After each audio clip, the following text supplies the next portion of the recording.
I arrived with a suitcase in one hand and a gift bag in the other. The house was quiet, too quiet for December 23rd. No scent of cinnamon candles, no Nat King Cole playing from Mom's Bluetooth speaker, just silence. Then the door opened. "Oh, Evelyn, you're early," Mom said, stepping aside without a hug. Behind her, the hallway was already lined with luggage, new, matching suitcases, 4 of them. Sierra's voice floated in from the kitchen. "Can you believe the resort has its own butler service? Mark looked it up. They even press your clothes." I stood in the doorway, not quite inside. My chest tightened around something I hadn't named yet. I'd spent the past 3 months working 2 jobs to afford my share of this trip. A student cafe in the mornings, campus library until close. I packed lunches, skipped haircuts, sent Sierra the full $3,000 in early November, just like she asked. Dad stepped out from the living room, clearing his throat the way he does when things are about to get awkward. "Pumpkin," he said, "can we talk a minute before dinner?" They sat me down at the kitchen table. Mom's holiday centerpiece glowed softly between us, the little LED candles flickering like they were trying to apologize. Sierra smiled. That same rehearsed, soft smile she's had since we were kids. "There's been a change of plans," she began. "We've hit a few snags with the cafe. Numbers aren't what we hoped. So, Mom, Dad, Mark, and I decided it's best you sit this one out. The money's already gone toward booking." I stared at her, at all of them. They looked back like this was kindness. It wasn't the first time I'd been left out. Not really. When Sierra won her regional debate competition in 10th grade, Mom baked a 3-layer cake and made t-shirts that said "Future Senator." When I got the lead in our middle school play, she clapped politely and left halfway through, because Sierra had called with something urgent about a paper. There were always more urgent things when it came to Sierra. 5 years older, 5 inches taller, and in my parents' eyes, 5 times more destined for greatness. She was the born leader. I was the quiet one. She spoke up. I stayed out of the way. It didn't hurt the first few times. Not really. You tell yourself they're just busy, that your time will come. But that time never did. By the time I was 13, Sierra had gone off to college on the East Coast. I remember standing on the porch, waving as their SUV disappeared down the street, thinking maybe, just maybe, this was when I'd stop being the afterthought. I was wrong. Sierra called nearly every day. Her voice filled the kitchen via speakerphone while Mom cooked dinner. Dad would light up when she talked about business seminars or case competitions. "She's really got that Carter drive," he'd say, nodding as if Sierra had inherited it straight from him. I'd slide my homework aside to make room for their laptop when Sierra visited during dinner. No one noticed when I stopped sitting at the table, but Grandpa Walter did. He lived 2 houses down in the old craftsman-style home with the creaky porch swing and chipped blue shutters. That place smelled like pipe tobacco and old books. It smelled like history, like someone remembered to live there. When things got too loud at home, not the kind of loud you hear, but the kind that swallows you, I'd slip out the back and walk to Grandpa's. He never made a show of it. He'd just scoot over on the couch and hand me the remote. "Roman Holiday or Casablanca?" He always had mint chocolate chip ice cream in the freezer. We'd eat straight from the tub, 1 spoon each, no words necessary. Other nights we played chess, or listened to jazz, or sat out on the back deck, watching the sky change shape. "You don't need the spotlight, Evelyn," he said once. "People think it's where greatness lives, but sometimes the best ones stay just out of it, until the moment matters." He never said Sierra's name, never needed to. When I turned 16, he taught me how to drive. When I got rejected from student council, he bought me a paint set and said, "You're allowed to make your own picture." And on the worst days, like the time Mom forgot to pick me up from practice because Sierra needed help with a grant application, he'd say nothing. Just hand me a soda and slide a comic book across the table. Sometimes silence is the loudest kind of love. Was it really love from my parents? If it only showed up when Sierra wasn't already taking up the space? I kept waiting for them to notice me. They didn't. I got accepted to UC Berkeley with a partial scholarship. Mom mentioned it in passing to the neighbors after asking if they'd seen Sierra's startup video. But Grandpa took me out for steak dinner, just us two. He made a toast with apple cider and said, "You're not following in anyone's footsteps, you're leaving your own." I didn't cry then, but I remember holding that glass tighter than I needed to, like maybe, if I gripped it hard enough, the words would last longer. I left for college with 2 bags, a second-hand laptop, and a heart split right down the middle. One half full of hope, the other full of everything I'd never said out loud. Grandpa Walter passed away in early spring of my freshman year, in his sleep. No warning, no goodbye. I found out through a voicemail. Mom's voice was shaky but not broken. "He's gone, Evelyn. I thought you should know." The funeral was small, respectful. Sierra wore designer black and didn't smudge her mascara once. Mark hovered like he always did, 2 steps behind, mouth tight, eyes scanning for approval. After the service, we met at the attorney's office for the reading of the will. The air smelled like wood polish and old carpet. I sat on the far end of the conference table, unsure whether I should even be there. "To my daughter Elaine," the lawyer read, "I leave $50,000. Mom smiled, even teared up a little, squeezing Dad's hand. "To my granddaughter Sierra Carter, I leave $300,000. Sierra's face lit up like a chandelier. "Baby," she whispered to Mark, "we can finally do the second location." She turned to me then, not out of curiosity, but to confirm what I hadn't received. I stared straight ahead. "And to my granddaughter, Evelyn Carter," the lawyer continued, "I leave my home in Evergreen, Colorado, including all contents and adjacent property." There was a beat of silence. Then Sierra laughed. Not cruel, just amused, like someone watching a child win a toy from a claw machine. "Oh my God, you got the house?" she said, practically giddy. "That's hilarious." Mark chuckled softly beside her. "Hey, maybe you can sell it and get a nice car, if it doesn't collapse first." Mom scolded her half-heartedly, but her eyes never left Sierra's beaming face. They'd already moved on, talking about wedding venues and wine pairings. I sat there trying to hear Grandpa's voice in the walls, trying to believe that what he left me wasn't just what was left over. The house wasn't worth much, not in cash, but it held jazz records and dented teacups, books with notes in the margins, a porch swing that knew my weight by heart. It was where I had existed fully, for once. It started with dinner, like most things in my family. I'd come home for a weekend between finals. Roast chicken, mashed potatoes, candlelight. The good china was out, which only meant one thing. Sierra had news. Sure enough, she waited until dessert. "We've been thinking," she said, swirling her wine like someone twice her age and 10 times more self-important.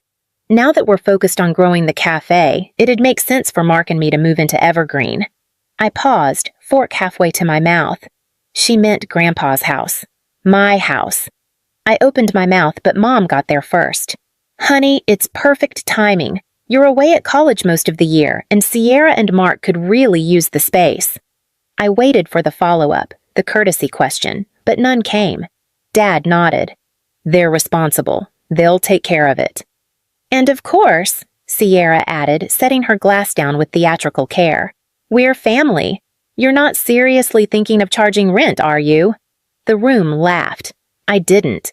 I'd run the numbers, property taxes, maintenance, utilities. The house might be mine on paper, but living in it, or even keeping it, came with a cost. "I was thinking of renting it out," I said quietly.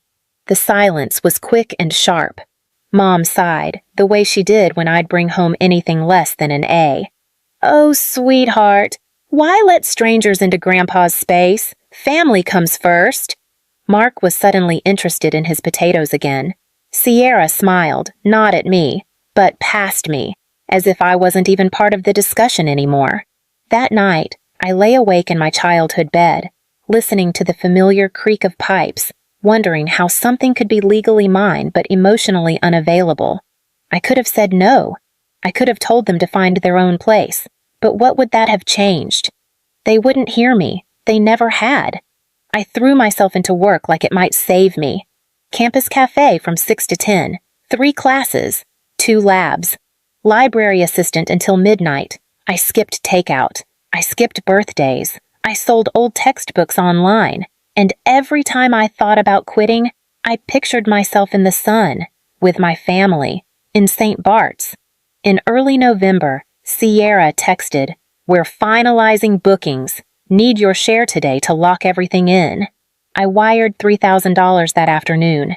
Every penny I had. It felt worth it. I even let myself look at swimsuits online, found a simple navy one-piece on sale. Lisa, my roommate, let me borrow her suitcase, the good one with wheels that worked. By the time December 23rd came, I was packed, early, buzzing. But something was off the moment I stepped into my parents' foyer. The lights were on, but the air felt hesitant. Dinner was quiet. Sierra and Mark arrived late.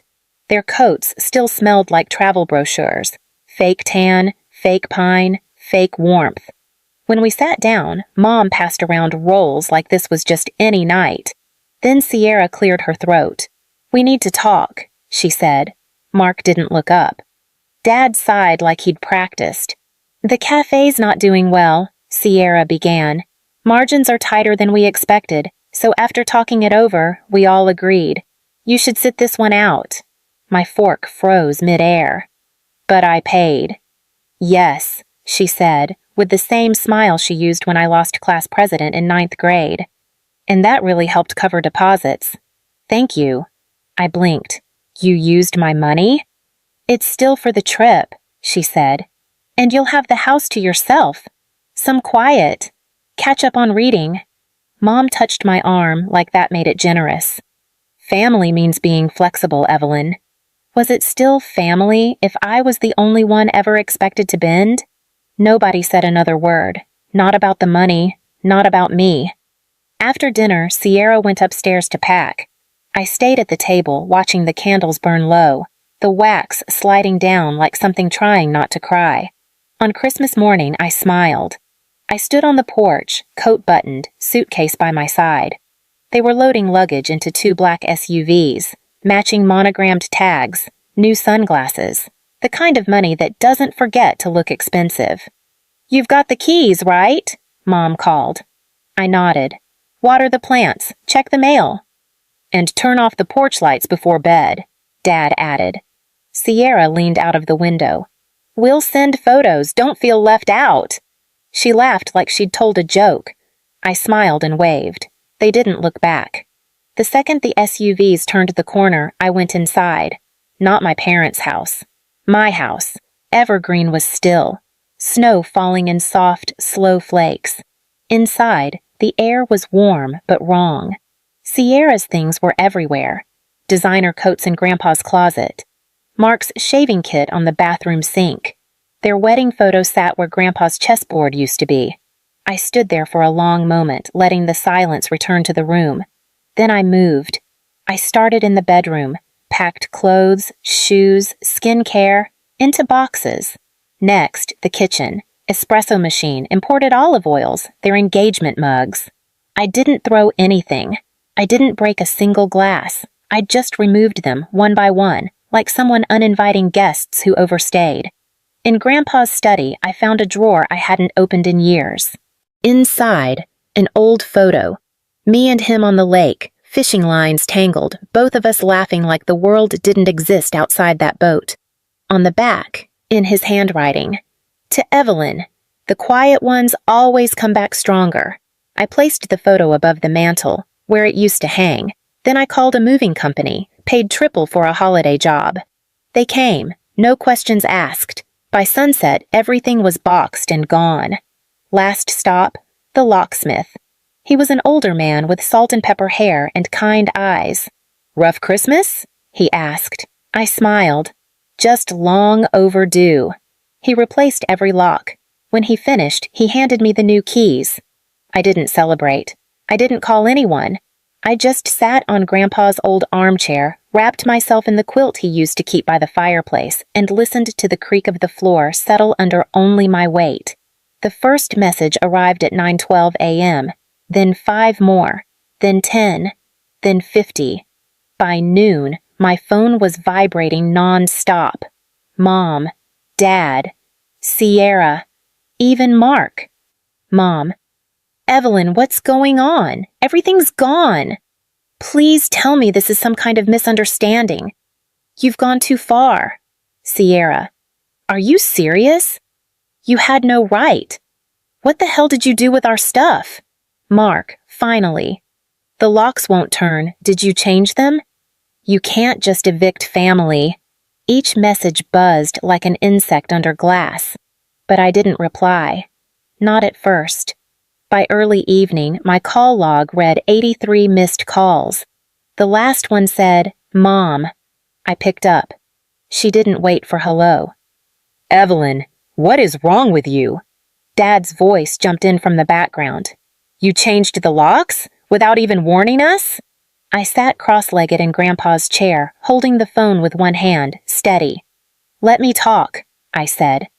They went quiet, maybe from surprise. Just this once, I added. Let me actually finish a sentence. No one spoke. You took my money, I said. $3,000 I earned cleaning floors and shelving books. You used it to buy cocktails in the Caribbean. You let Sierra and Mark live in my house, rent-free, without asking. You made decisions about my life like I wasn't in the room. Like I never have been. I paused. And when I finally said no, not even out loud, just with action, you act like I set fire to the family tree. Mom started to interrupt. That's not... No, let me finish. I breathed in once, held it. You always said family means sacrifice, but I was the only one ever asked to give anything up. They can stay with you, or figure it out like adults. But the house? That was Grandpa's gift, and for the first time in my life, I'm keeping something that's mine. The silence that followed was the truest thing we'd ever shared. I hope you're proud of yourself, Dad said finally, flat and cold. I looked at the framed photo above the mantel, Grandpa on the boat, one arm around my shoulder. I think someone would be. I hung up, then I turned my phone off. Let the room go quiet again. Not empty. Just, finally, mine. That was a year ago. I'm in my final semester now, graduating in May. The house in Evergreen is no longer a relic. It's a rental. I hired a property manager. A retired teacher and her husband live there now with their golden retriever and their herb garden. They send postcards sometimes. The rent covers taxes and insurance, with enough left over to build savings, something no one ever taught me, but Grandpa probably hoped I'd learn. Sierra's cafe went under 6 months ago. She blamed the economy, then the location, then bad partnerships. She and Mark moved back in with my parents, last I heard, into the guest room that used to be mine. They tried calling again, once, maybe twice. Mom sent a long email about rebuilding bridges. Dad forwarded a meme about forgiveness. Sierra posted a picture captioned, "Some people just don't get what family means." I didn't reply. I don't need to explain myself, not anymore. Some nights, when the city's quiet and my windows cracked open just enough to hear the wind, I think about Grandpa's house, about the sound the porch swing made when you sat down too fast, about the way his jazz records popped before the first note, about the moment I realized he never once called me less than. He just called me Evelyn, not quiet one, not Sierra's sister, just me. I don't know if they'll ever understand why I did what I did. I don't know if they even believe they hurt me. But I do know this. I didn't need their permission to reclaim my space. I didn't need their apology to reclaim my voice. And I don't need their love to know I'm worth something. Above my desk, I keep the photo. The one of Grandpa and me on the lake, tangled fishing lines and all. On the back, I wrote in my own handwriting, "Still here, still quiet, still mine." I didn't take revenge. I took back what was mine, and that was enough. If silence was ever the only way you were heard, just leave a dot. Someone like you will understand.